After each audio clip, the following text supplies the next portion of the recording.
If you just open settings on your iPhone and then scroll all the way down, there you will find apps. Tap on apps and then you have to scroll a bit until C section where you will find Chrome. So tap on Chrome and now you are in the Chrome settings on your iPhone. Here you will only see these options and you won't find the option to block or enable pop-ups on your Chrome. And needless to say, there are times when you need to enable pop-up in Chrome to access certain websites. So how do you turn on pop-ups in Chrome on your iPhone? That's what we are going to learn in today's video. Hey guys, I'm Rahul from Tech Review Pro, and without any further delay, let's learn how to turn on pop-ups in Google Chrome. In order to turn on pop-ups in Google Chrome, you won't find that settings in the settings app of your iPhone. So what you have to do is you have to just go back and then open Chrome app. And after that, what you have to do is you have to just tap on the three dot icon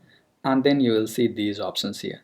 Here you have to select the option that is settings, the cog icon, and after that you'll see multiple settings of the Google Chrome app separated from the iPhone's settings. And here what you have to do is you have to just scroll until you see content section, and once you see content settings, simply tap on that and now you will see the option for blocking pop-ups. Currently you can see the blocking pop-ups option is turned on this iPhone, so this Chrome browser will block all pop-ups. In order to turn on pop-ups, what we have to do is we have to just tap on this and toggle off this settings next to block pop-ups, so that it will stop blocking pop-ups and turn on pop-ups. And once you have done that, simply tap on done checkmark so that settings will be saved, and now you have turned on pop-ups in Chrome on your iPhone. So this way you may turn on pop-ups in Chrome and enable pop-ups in Chrome on iPhone or iPad. I hope you found this video helpful.